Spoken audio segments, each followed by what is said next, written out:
And next we're going to rough out this extra stock on the inside here. So let's go to Toolpaths, and we use the same roughing operation whether we're doing ID or OD work.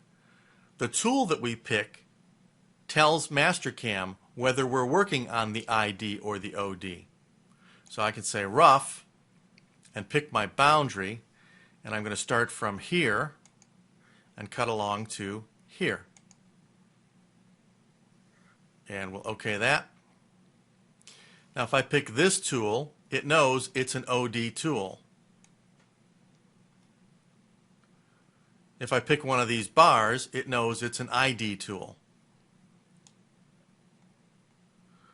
So we're going to grab this one. It's tool 76 in my list. Basically it says 1-inch diameter.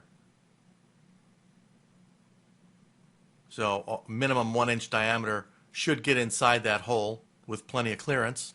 I'll pick that as my tool and I'll add a comment. And I'm just going to say bore the inside.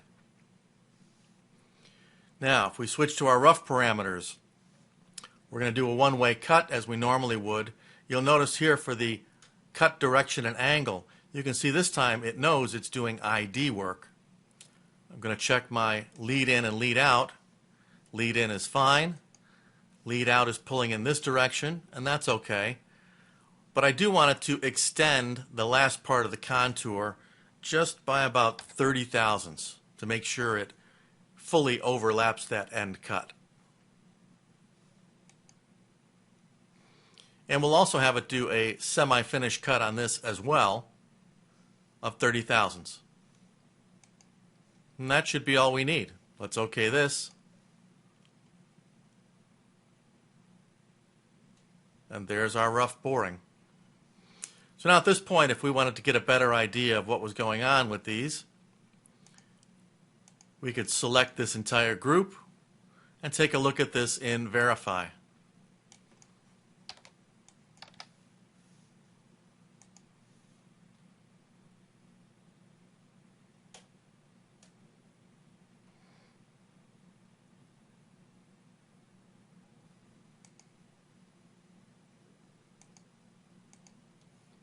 And that's what we have for now.